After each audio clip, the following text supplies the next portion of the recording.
ciclo de seminario de colecciones jurídicas con el segundo tema, que es arbitraje internacional. Y quisiera dejarlo en este minuto con Javier Maturana, abogado de la Dirección de Estudios de la Corte Suprema, quien en esta oportunidad será el moderador de ambos paneles y quien presentará a nuestros expositores. Javier.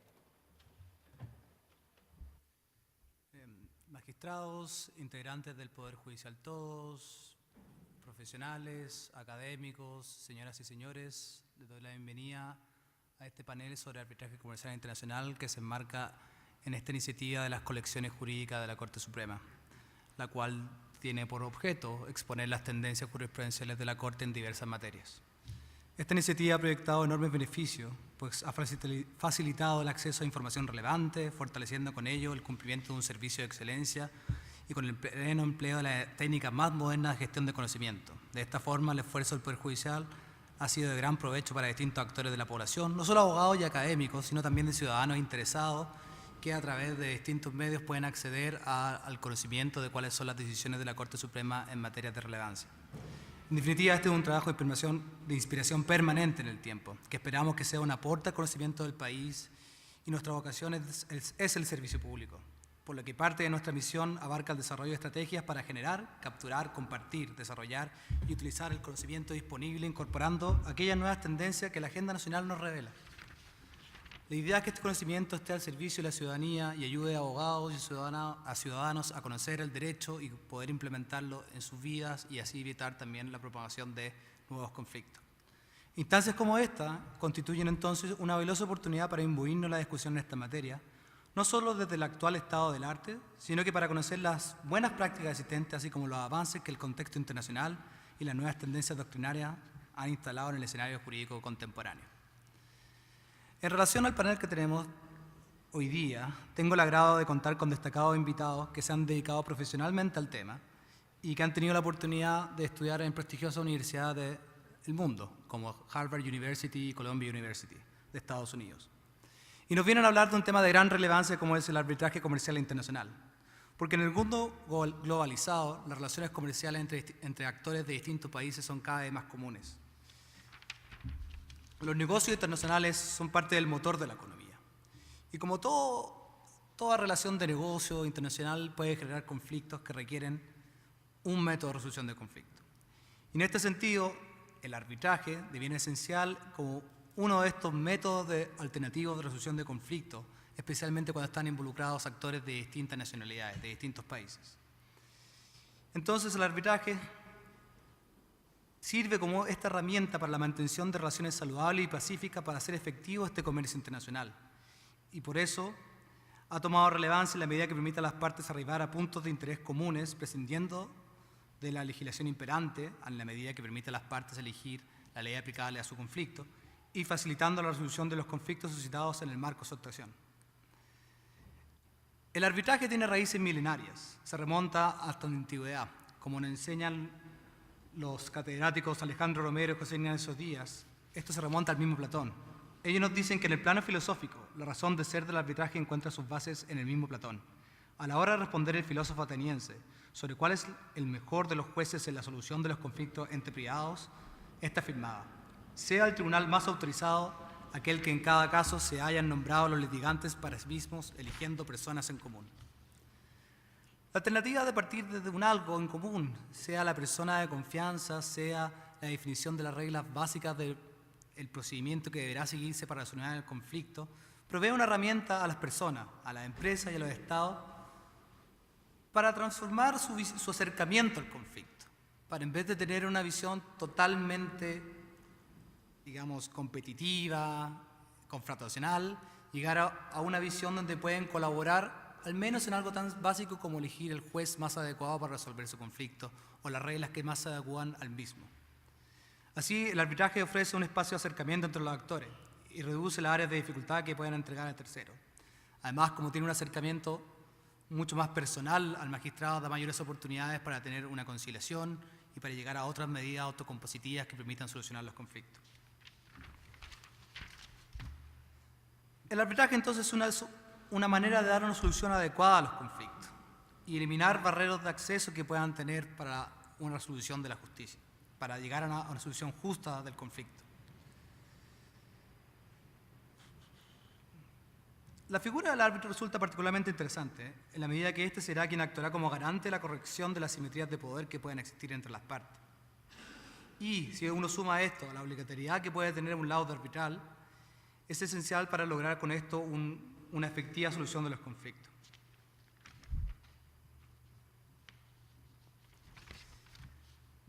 El arbitraje tiene la gracia de que presenta una serie de ventajas que lo hacen muy atractivo para la resolución de conflictos internacionales y especialmente entre privados. Por ejemplo, el arbitraje no se encuentra sometido al principio de publicidad que impera en todo conflicto solucionado ante los tribunales ordinarios. Y esto implica que facilita que las partes puedan adquirir la confidencialidad y privacidad que muchas veces necesitan para resolver sus conflictos. Ejemplo típico podría ser casos de secretos industriales o temas muy delicados para la reputación de una empresa que, en la medida que dentro del arbitraje se puede mantener a puertas cerradas, permite que este conflicto llegue a una solución satisfactoria entre ambas partes, lo cual es esencial si estamos hablando de intereses privados.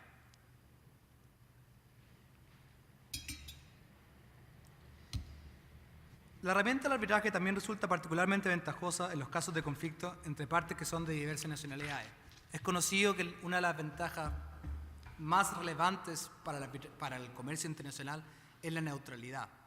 Partes de diversos estados buscan un foro que le permita tener una seguridad de que no se va a aplicar un foro doméstico el cual pueden desconocer o que van a haber ciertas influencias o ventajas que podrían no ser lo que buscan las partes para poder generar confianza a la hora de invertir.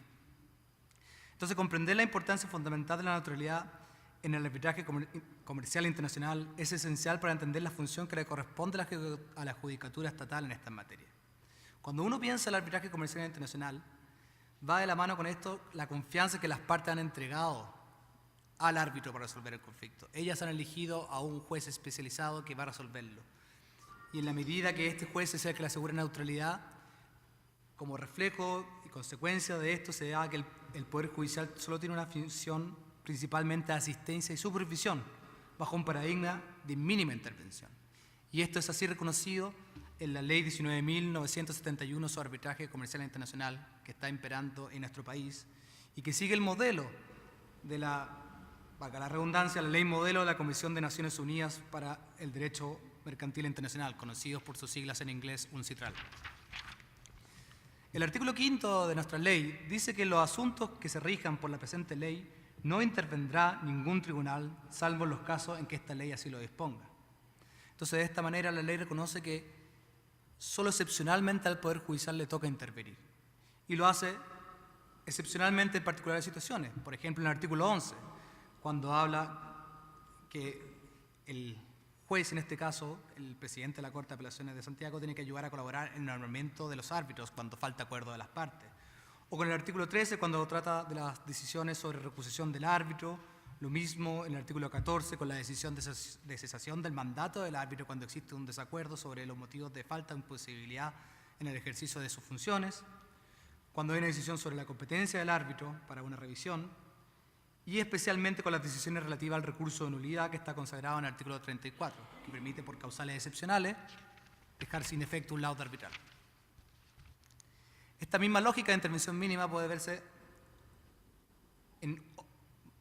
reflejamente. Estábamos viendo todo lo que se aplicaba al arbitraje, al que se le aplica la ley de arbitraje comercial internacional, es decir, un arbitraje que tiene como sede Chile. Pero, reflejamente, en lo que se refiere al exequatur, al reconocimiento y ejecución de los laudos internacionales, nuestro país ha suscrito la Convención de Nueva York de 1958, que en el artículo 5 establece solamente causales excepcionales que permite denegar el reconocimiento de los laudos internacionales. La jurisprudencia, con plena conciencia y respeto de la naturaleza propia de los conflictos internacionales, ha defendido el diseño de intervención mínima del Poder Judicial en reiteradas ocasiones, al señalar, por ejemplo, que el recurso de nulidad es el único medio de impugnación procedente contra el laudo arbitral, descartando que el recurso de queja, en la medida que éste habilitaría a un nuevo grado de conocimiento y al fallo sobre el asunto ventilado ante la jurisprudencia arbitral,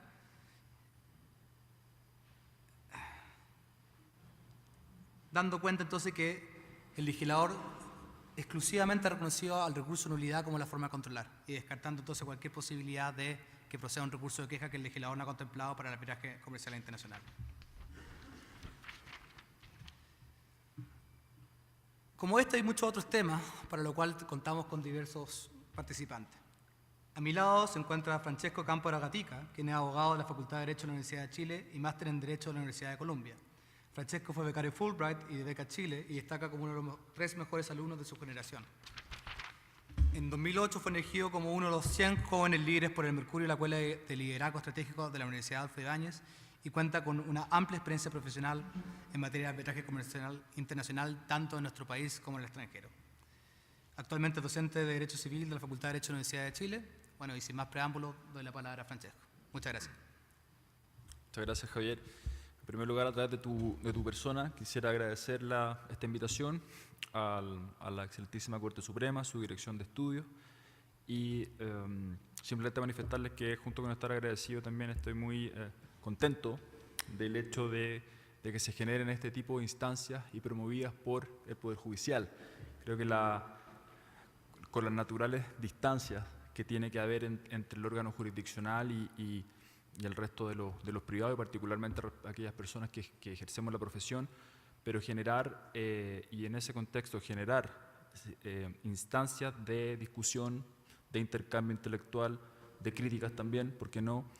Simplemente van a redundar en mejores resultados y en tener una comunidad jurídica cada vez mejor. Parece simple la conclusión, pero es tremendamente importante y por lo mismo valgan y reitero mi agradecimiento.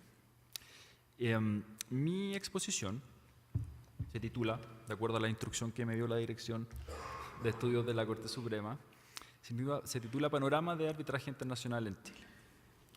Va a ser relativamente breve, el tiempo es efectivamente breve, y por lo tanto va a ser directa en tratar los 3 temas que ustedes pueden ver en la pantalla. La primera parte del plan de exposición consiste en generar comentarios a fallos recientes de la excelentísima Corte Suprema, específicamente respecto a la especialidad de la Ley de Arbitraje Comercial Internacional y como expresiones concretas de esta especialidad en 3 ámbitos. En la improcedencia del recurso de queja, que ya fue comentada por Javier en la introducción, en la primacía procedimental de la Ley de Arbitraje Comercial Internacional en materia de reconocimiento del laudo arbitral extranjero, o exequatur, atención al nombre del procedimiento, y en tercer lugar, la exhaustividad en la determinación de las causales de denegación del reconocimiento de laudos arbitrales extranjeros. La segunda parte de la exposición consiste en generar comentarios a sí mismo, pero ya no a la jurisprudencia de la excelentísima Corte, sino a la jurisprudencia reciente de la Ilustrísima Corte de Apelaciones de Santiago, en una materia muy particular, que es el orden público, y en la concepción muy sofisticada, a mi juicio, que ha tenido de orden público. Finalmente, pretendo compartir con ustedes algunas conclusiones, expectativas, que son, básicamente van juntas, que no, si bien aquí las mencioné, pero creo que mejor las dejo para el final. En cuanto entonces a la primera parte, ¿qué es lo que ha dicho la Corte Suprema en materia de queja? Ha dicho que el único recurso concebido por el ordenamiento jurídico chileno para impugnar un laudo arbitral en un arbitraje internacional con sede en Chile es solamente y únicamente el recurso de nulidad previsto en la Ley de Arbitraje Comercial Internacional. A esta altura pareciera ser una cuestión más o menos pacífica, ¿cierto? Y si alguien se viene aproximando por primera vez al tema, podría decir, bueno, pero ¿qué de novedoso hay que existan pronunciamientos judiciales que digan que el remedio aplicable es el que prevé la ley? Pero lo cierto es que, como nosotros sabemos, nuestra tradición jurídica, el recurso de queja ha sido un recurso que se ha utilizado también para generar nuevas instancias de impugnación y que, por cierto, ha sido, muchas veces por lo menos, sacado del contexto genuinamente disciplinario que lo motiva y lo justifica.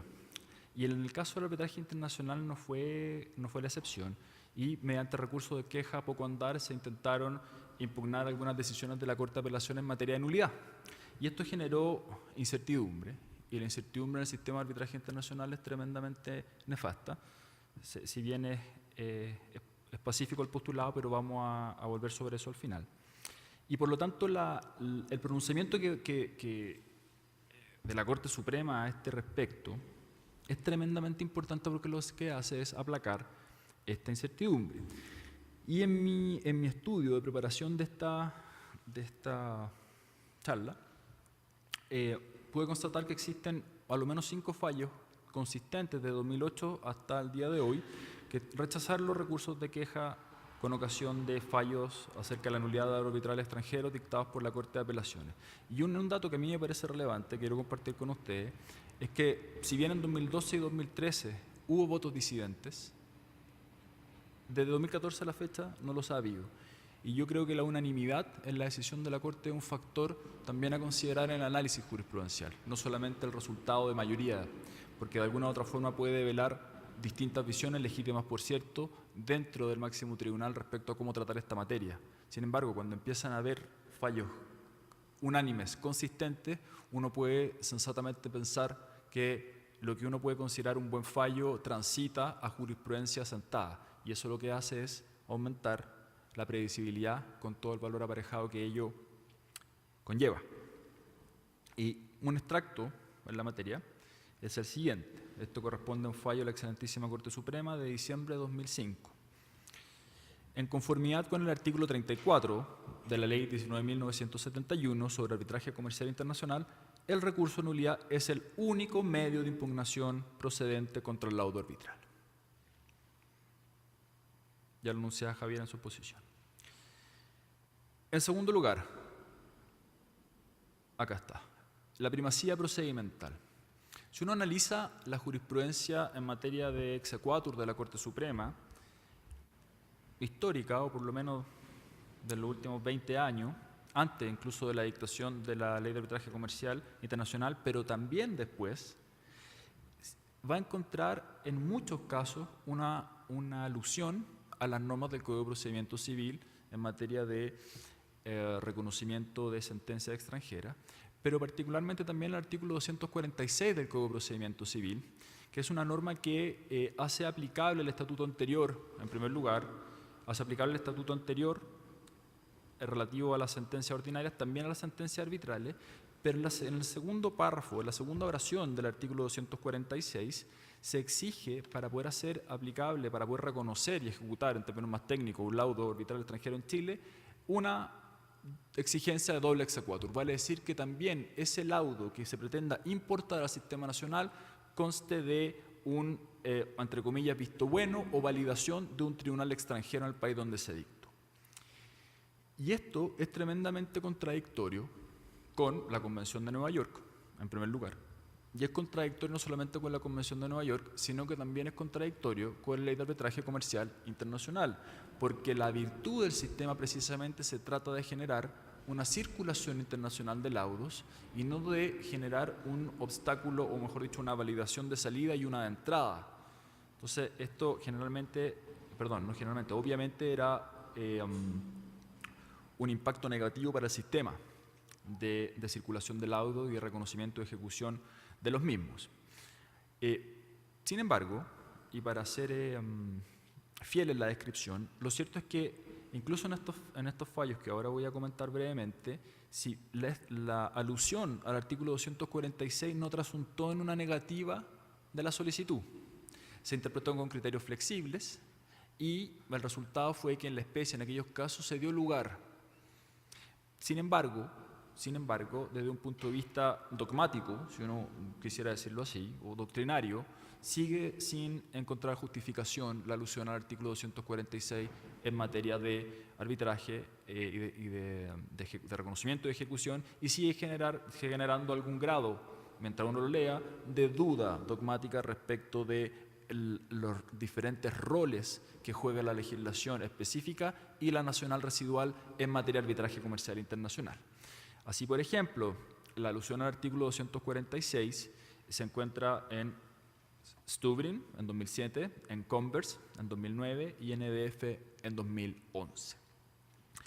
Otros fallos, sin embargo, también en épocas similares recogieron la idea de la primacía de la Ley de Arbitraje Comercial Internacional. como por ejemplo Gold Nutrition y Kreatinstalt. Pero lo que uno puede ver entonces es que existe hasta 2011 una inconsistencia en el tratamiento de esta materia, porque de un lado, independiente de que las conclusiones hayan sido positivas, y eso la comunidad arbitral lo reconoce abiertamente, pero había un grado de inconsistencia en las consideraciones respecto de la función de las normas procedimentales chilenas aplicables.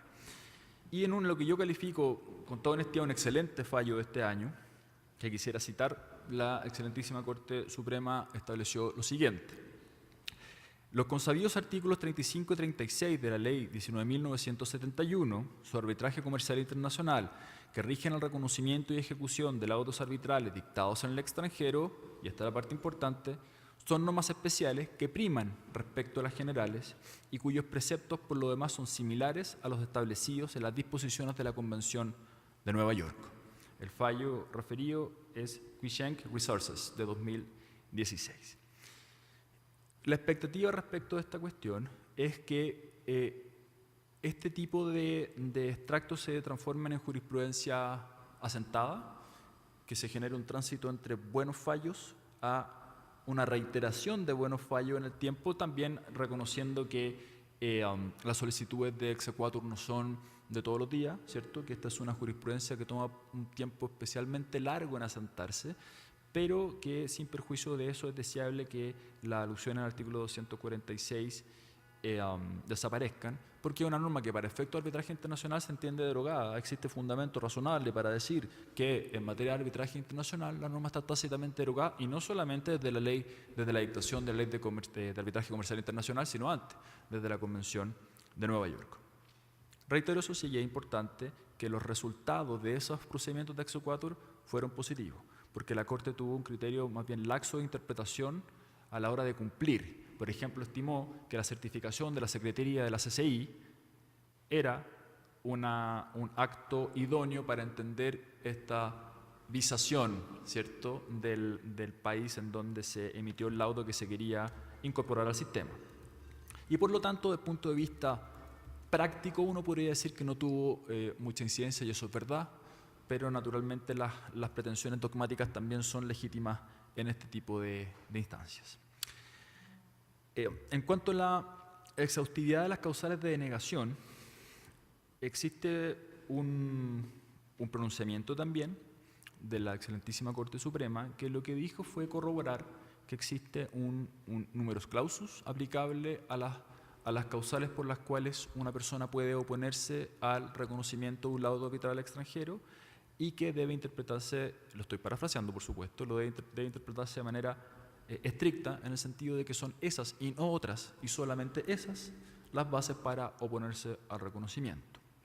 Y esto también es consistente con la idea de que, si bien no es igual, es consistente con la idea de que en la etapa de exequatur no es idónea para ventilar cuestiones de fondo, que ya era un criterio jurisprudencial asentado incluso con anterioridad a la jurisprudencia, a los años que venimos comentando estos fallos. Pero una buena forma conceptual de complementar esto era precisamente diciendo que a mayor abundamiento, ocupando términos litigantes, estos requisitos previstos en el artículo 36, que se corresponden con las del artículo 5 de la Convención de Nueva York, son las únicas excepciones que se pueden oponer válida y legítimamente a una solicitud de reconocimiento. El extracto del siguiente yo creo que no es necesario leerlo, porque en la paráfrasis ya se ha hecho presente su contenido. La segunda parte de la exposición, como lo adelanté en el plan, consiste en comentar el tratamiento que ya no la excelentísima Corte Suprema, sino que la ilustrísima Corte de Apelaciones de Santiago ha tenido en materia de orden público, conociendo de solicitudes de nulidad de laudos arbitrales internacionales. Y mi opinión al respecto, y yo creo que eso debe ser bastante pacífico, es que la razón por la cual la Corte de Apelaciones ha probablemente elaborado más el concepto de orden público es porque se ha visto compelida a hacerlo. y es porque las fundamentaciones de las acciones o recursos, mejor dicho, de nulidad contra los laudos arbitrales han estado mucho más o en mucho mayor medida basadas en el concepto de orden público que aquellas oposiciones al reconocimiento de laudos arbitrales extranjeros, o por lo menos el énfasis ha sido mayor y la profundidad de estas oposiciones ha sido mayor a la hora de explotar el orden público en un lado que en el otro.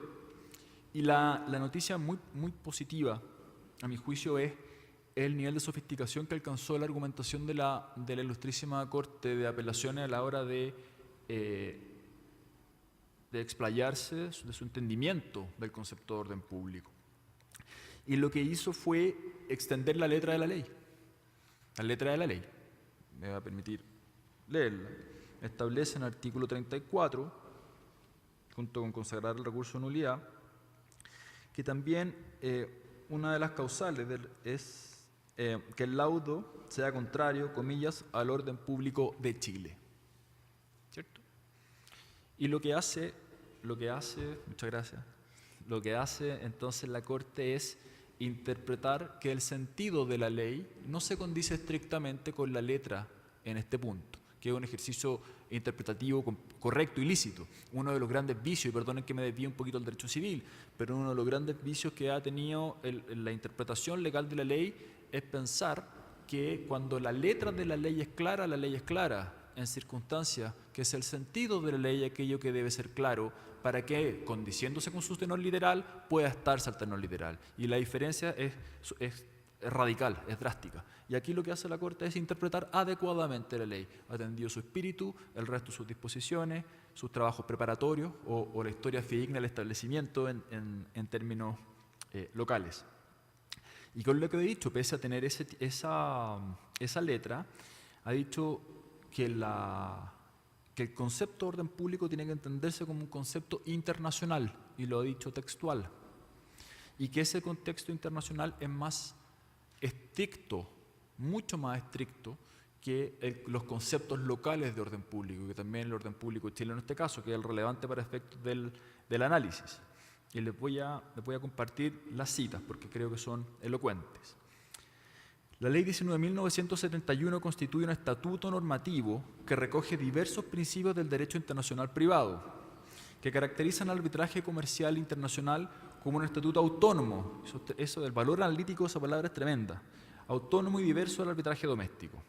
Entre estos principios cabe destacar la presunción de validez del laudo, a la que se refería Javier previamente, y la consagración de que el límite de validez y eficacia de un laudo está dado por el orden público internacional, que conceptualmente difiere del orden público nacional. Como vamos a ver después, esto está reiterado en un fallo que sigue a continuación. El orden público internacional, por tanto, es aquel que aplica en materia de arbitraje comercial internacional y no abarca todas las normativas imperativas de la ley local, y se circunscribe, y esto reitero su importancia, a violaciones de extrema gravedad a los principios y reglas fundamentales del derecho chileno, sea en lo procesal, sea en lo sustantivo.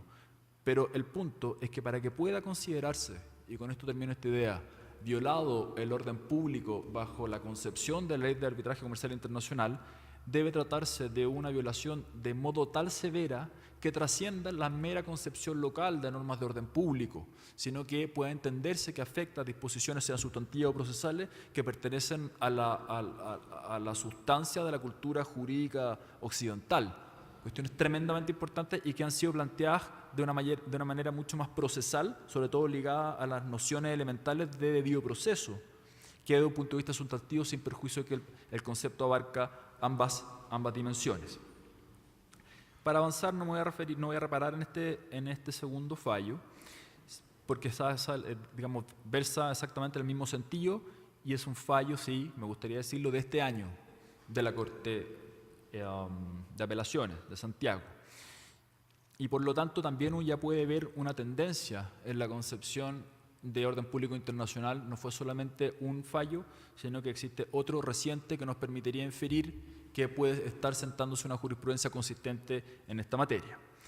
Y esto además es consistente tanto con la doctrina comparada como con la jurisprudencia comparada. Existe un reporte que está hecho por un CITRAL, que es lo que estoy subrayando aquí abajo, que que es un compendio de sentencias locales en base a la ley modelo que si uno lo revisa se da cuenta que tiene, mutatis mutandis por supuesto, una doctrina consistente con lo que ha adoptado la Corte. Lo mismo también con los trabajos de la Asociación de Derecho Internacional. Y por lo tanto, el orden público, y es un mensaje a la comunidad, no es un cajón desastre, es un concepto normativo tremendamente estricto y mucho más aún de lo que nosotros podemos entenderlo a nivel local. Para concluir, mire, pero perfecto, el escenario es positivo, por lo que acabo de decir, el dominio y familiaridad de los tribunales superiores de justicia con el Estatuto Normativo de Derecho Comercial Internacional es notable. Si uno analiza la jurisprudencia completa, o por lo menos desde 2004 hasta ahora, se va a dar cuenta que la incorporación de alusiones a la ley ni siquiera es inmediata. O sea, el primer fallo de exequatur después de dictada la ley de arbitraje comercial internacional no se resolvió en clave de ley de arbitraje comercial internacional, sino que esto fue un proceso. Pero este proceso es bastante elocuente respecto de cómo el manejo y dominio de las distintas disposiciones cada vez más fluido, hasta el punto de ser consistente con estas fuentes que determinan el estado del arte internacional en la materia. Y eso es un logro de nuestros tribunales y que viste a la comunidad jurídica local sin lugar a dudas. Y la expectativa es seguir transitando, como decía, de buenos fallos, de mensajes tremendamente positivos, a criterios asentados que aumenten el de predecibilidad, de modo que un estudiante, un académico, un cliente, cualquier tipo de operador legal pueda razonablemente prever que el criterio de la excelentísima Corte o de la ilustrísima Corte de Apelación en su caso es uno determinado y no simplemente un episodio determinado. Eso toma tiempo, toma particularmente tiempo en esta materia, considerando que el número de solicitudes de reconocimiento de nulidad, por cierto, no es muy alto, pero yo creo que la tendencia muestra que vamos muy bien encaminados y eso tiene un impacto económico relevante, porque la comunidad de negocios, claro, no al nivel del arbitraje de inversión, del cual señor Suárez Alzorena, que está acá, que es un próximo conferencista experto y nos podrá contar un poco, pero si bien no al nivel del arbitraje de inversión, lo cierto es que la predictibilidad de las reglas de arbitraje comercial internacional sí son tremendamente importantes a la hora de optar por elegir Santiago como una sede arbitral, porque genera confianza y eso facilita la generación de negocios locales, con naturalmente el beneficio económico que eso significa a nivel general y no solamente a aquellos operadores legales involucrados. Espero que haya sido claro. De todas maneras, creo que hay un espacio de preguntas o comentarios y muchísimas gracias a todos.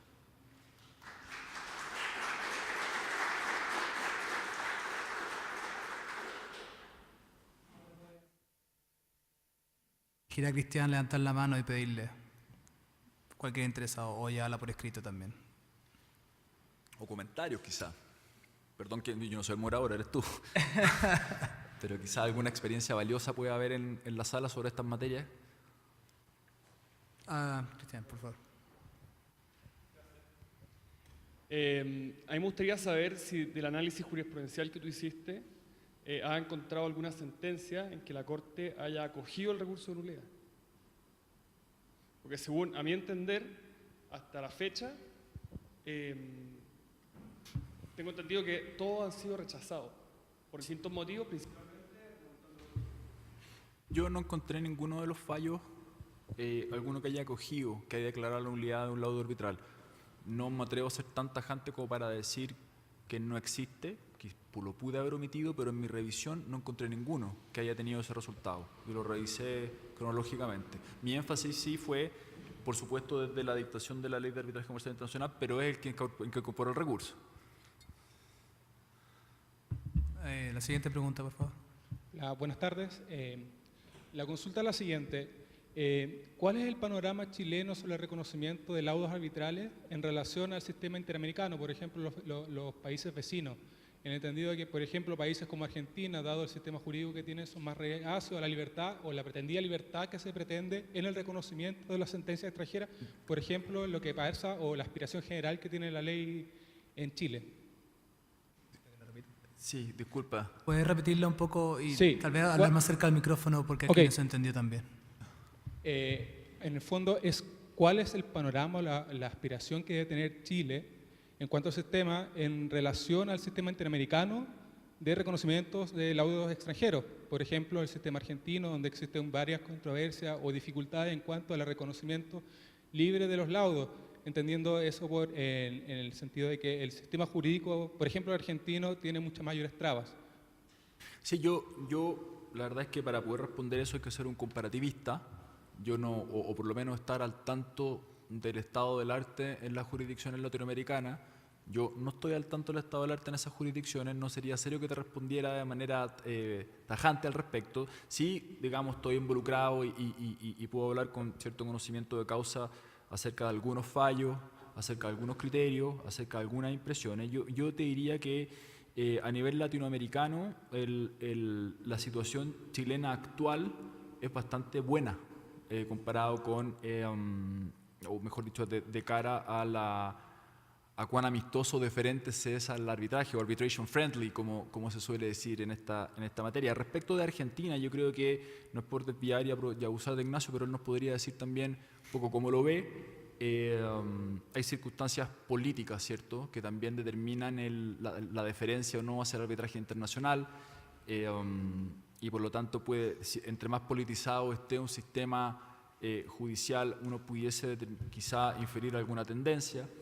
Y a nivel latinoamericano, Nicole, si no me equivoco, precisamente se va a referir a el estado del arte en general en la región, y yo creo que ella te puede responder con mayor precisión.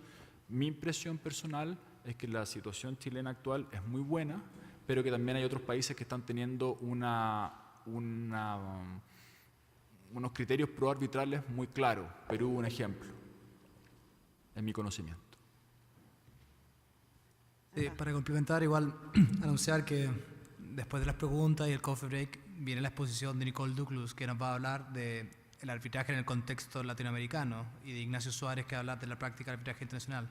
Ignacio, tengo entendido que estudió en la Universidad de Buenos Aires, entonces también ahí la idea es que justamente este era primero el panorama chileno y después hacer la comparación con el panorama internacional latinoamericano. ¿Hay otra pregunta?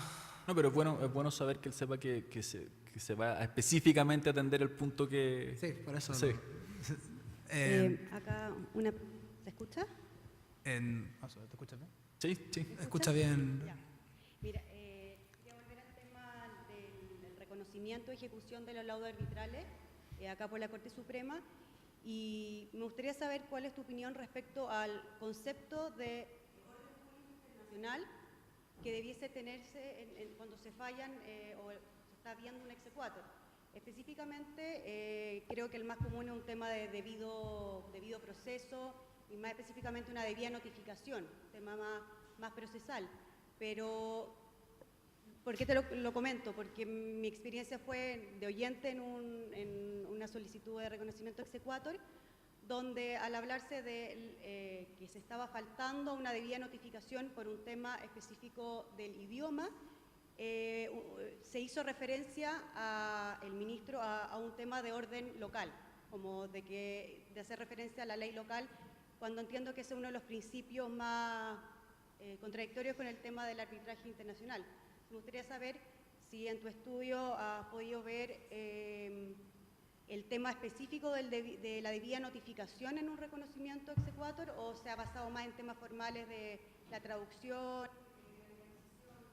Sí, mira, respecto al tema del orden público, hay una diferencia en la profundidad del análisis entre lo que hace la Corte de Apelaciones conociendo recursos de nulidad y lo que ha hecho la Corte Suprema conociendo de exequatur. Mi impresión, y viendo también las solicitudes, es que el énfasis que es en el orden público como causal de oposición ha sido mucho mayor en las acciones de nulidad. ¿Se ha levantado en los casos de exequatur? Por supuesto que se ha levantado, pero la Corte lo ha descartado de manera mucho más, no tajante, porque los dos casos han sido tajantes, pero sin mayor fundamentación, probablemente por considerarle obvia o frívola en algunos casos la oposición generada. Pero si uno en el fondo quisiera estudiar el tema de orden público, va a encontrar que el desarrollo del análisis en materia de exequatur es distinto al de nulidad, eso es claro.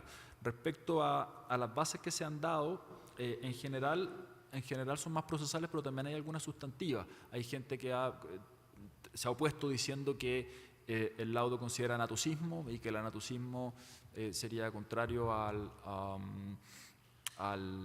orden público sustantivo, cosa que tampoco es cierta, ¿cierto? Pero eso es un solo ejemplo local un ejemplo determinado de que las objeciones no solamente han sido procesales, pero han habido temas de debido proceso, han habido temas, por ejemplo, de infracción a las leyes reguladoras de la prueba, que uno puede considerar que a nivel local, por cierto, que son normas de orden público, ¿cierto?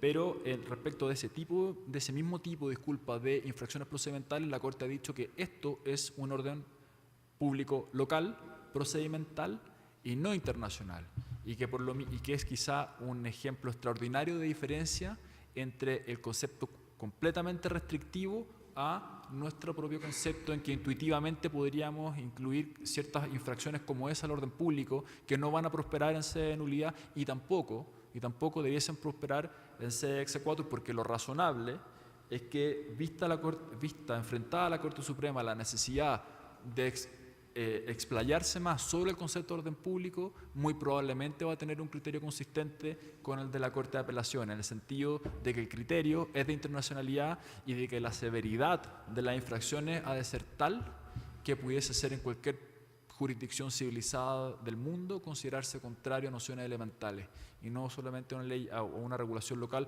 como por ejemplo una forma de notificación o el valor probatorio de un determinado medio de prueba.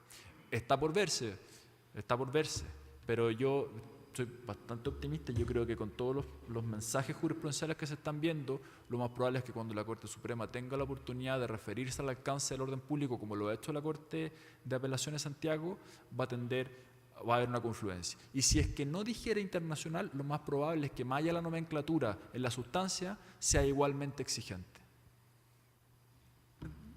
Voy a aprovechar también de comentar a tomarme la confianza, pero si te escuché bien, en tu caso había un problema también de que la persona, porque no hablaba el idioma, estaba impedido de ejercer su defensa bien.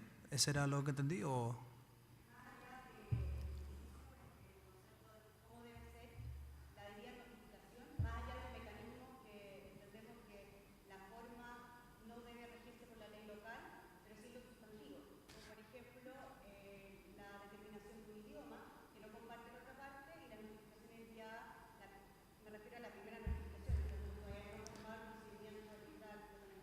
Sí, era justamente entonces para comentar un poco lo que dijo Francesco, de que una salida que uno podría ver es decir, bueno, como nuestro concepto y la Corte dice que el orden público internacional abarca lo sustantivo y lo procesal, sería una vía, pero si uno mira los motivos, digamos, que está en nuestra ley de arbitraje comercial internacional, también está más la causal que impide denegarlo cuando la parte, digamos, no ha podido por cualquier otra razón hacer valer sus derechos. Entonces también no es necesario que necesariamente tenga que entrar a desarrollar el concepto de orden público internacional para poder, digamos, salvar ese problema, sino también podría entrar por esta otra causal. ¿Existe otra pregunta? Bueno, quiero invitarla entonces a un café antes de continuar. Afuera podrán ahí, y en la siguiente sección nos va a acompañar Nicole Duclos y Ignacio Suárez con su exposición sobre el arbitraje en el contexto latinoamericano. Muchas gracias.